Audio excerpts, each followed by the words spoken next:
लगभग 30 साल पहले पुराने गीतों की कैसेटें भरवाते हुए कैसेटों की एक दुकान पर जब मैं एलपी रिकॉर्ड उलट पलट कर देख रहा था और एलपी रिकॉर्डों के बाहर के गत्ते को पढ़कर अपने मतलब के गीत ढूंढ रहा था तो मेरे सामने 1980 की फिल्म 1920 का एलपी रिकॉर्ड आ गया।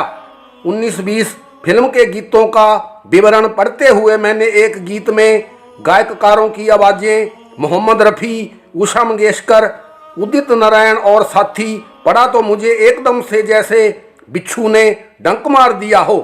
मोहम्मद रफ़ी के साथ उदित नारायण की आवाज़ मेरे हाथ से जैसे सड़ा हुआ कद्दू चिपक गया हो और मेरे हाथ को भी बदबूदार बना दिया हो।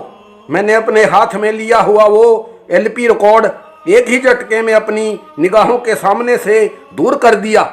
ऐसा मैंने मोहम्मद रफ़ी और उषा मंगेशकर की आवाज़ों की वजह से नहीं बल्कि इन उदित नारायणों की वजह से किया।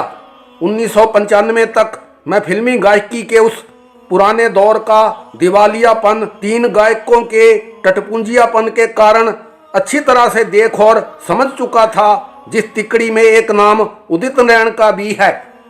यह भी एक संयोग ही है कि मुझे इस हादसे का पता 1995 में ही चला, 1980 में नहीं। 1980 का दौर तो वो शानदार दौर था जब हर फिल्मी गीत एक भजन की तरह होता था। अगर मुझे इस मनहूस किस्से का कि उदित नारायण को मोहम्मद रफ़ी के साथ गाने का मौका दिया गया पता 1980 के दौर में चलता तो उस दिन मेरे दिल को इतनी गहरी चोट ना लगती, क्योंकि उस समय मैं जानता ही नहीं था कि ये महाशय संगीत के महकते हुए सुंदर फूलदान को कचरा पेटी में तब्दील करने के लिए भस्मासुर की तरह संगीत की दुनिया पर लाद दिए गए हैं। यह कड़वा सच तो जब मैंने 1995 में पहली बार वो एलपी रिकॉर्ड देखा तब जाहिर हुआ इन महापुरुष ने फिल्मी गीतों में अपनी बेहूदगी से किस प्रकार 8-9 सालों में जहर ठूंस दिया था। मोहम्मद रफ़ी के साथ उदित नारायण की आवाज़ यह तो सारे फिल्मी जगत के लिए डूब मरने वाली बात होनी चाहिए थी।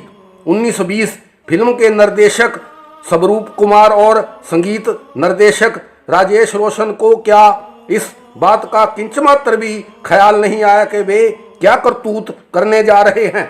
मोहम्मद रफ़ी तो नेक दिल और सच्चाई की राह पर चलने वाले व्यक्ति थे। उन्हें छोटे और बड़े में कोई फर्क नहीं था। उन्होंने तो कभी भी किसी के भी साथ गाने से कभी इनकार नहीं किया, लेकिन उनका दौर एक साफ सुथरा दौर था। 1980 में मोहम्मद रफ़ी तो संगीत की दुनिया को छोड़कर जा चुके थे। उनके बाद आना हुआ था शबीर कुमार और मोहम्मद अजीज का, जिन्होंने मोहम्मद रफ़ी की बुलंदी को कायम ही नहीं रखा बल्कि और भी बुलंद किया। संगीतकार राजेश रोशन को अगर मोहम्मद रफ़ी के साथ नई आवाज़ का इस्तेमाल करना ही था तो शबीर कुमार या मोहम्मद अजीज की आवाज़ का करते, जो आज मील का पत्थर बन गया होता। मोहम्मद रफ़ी, शबीर कुमार और मोहम्मद अजीज को चाहने वाला मेरा ये मन उस दिन से लेकर आज तक इस घटिया सोच बड़ी करतूत के लिए राजेश रोशन को कोसना रहा होता। मैंने उड़ती हवा में यह बात सुनी है कि उदित नारायण ने मोहम्मद रफ़ी के साथ किसी फिल्म के लिए एक गाना और भी गाया है। काश यह बात सच ना हो। मैं तो यह कभी भी जानना नहीं चाहूँगा कि वो गाना कौन सा है, वो फिल्म कौन सी है, लेकिन यह जरूर चाहूँगा कि अगर यह बात सच है तो मेरे डूब कर मरने के लिए चुल्लू भर पानी भी ज़्यादा होगा। और अब 2-4 दिन पहले मैंने सन 1980 की 1920 फिल्म देखी।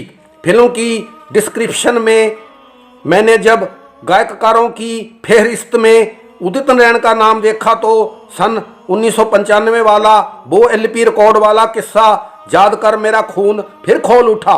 फिल्म को देखते हुए मिल गया ढूंढते थे जिसे मिल गया गीत में मुझे मोहम्मद रफ़ी और उषा मंगेशकर के साथ उदित नारायण की आवाज़ झेलनी ही पड़ी। फिल्म को देखते हुए ही जब मोबाइल स्क्रीन पर नीचे की ओर जाते हुए एक तस्वीर देखी, मिथुन चक्रवर्ती की तस्वीर, और इसी गीत के बोल मिल गया वाला थंबनेल देखा और उसका टाइटल देखा तो खून के आंसू रो दिया। गीत के बोलों के साथ गाने वालों के नामों को इस प्रकार से लिखा गया है: उदित नारायण, उषा मंगेशकर, मोहम्मद रफ़ी। मोहम्मद रफ़ी साहब से पहले उदित नारायण का नाम, उदित नारायण के नाम के बाद मोहम्मद रफ़ी का नाम, उषा मंगेशकर के नाम के बाद ऐसे लिखा गया है जैसे मोहम्मद रफ़ी गीत को गाने वाले कोरस की आवाज़ों में कोई एक अनजाना सा नाम हो। ना ही इस लेख में और ना ही कहीं किसी और बातचीत में मोहम्मद रफ़ी किसी पहचान के मोहताज नहीं है। लिखने वाले को जरा सी भी हया या लज्जा नहीं आई कि वो क्या कर रहा है। 1920 फिल्म के पूरे गीत मिल गया में कहीं भी उदित नारायण की आवाज़ का कहीं कोई आभास नहीं हो रहा है। पूरे गीत में मोहम्मद रफ़ी की ही आवाज़ का दबदबा है। मोहम्मद रफ़ी की आवाज़ तो हाथी के उस पैर के समान है जिसमें दुनिया के सभी ऊंट, घोड़े, खच्चर और गधों के पैर समा जाते हैं। यह तो मोहम्मद रफ़ी की महानता है कि उन्होंने इस खचरे गवैये को अपने साथ गाने का मौका दिया, वरना क्या पिद्दी और क्या पिद्दी का शोरबा। इस तरह की कबूतरबाजी के घटिया शौकीनों, होश करो होश। मोहम्मद रफ़ी के नाम के आगे यूं एक नुक्कड़ के गवैये का नाम लिखकर ये क्या कहर डाया तुमने। यूं इन उदित नारायणों की चमचागिरी कर के खोया ही खोया, कुछ नहीं पाया तुमने।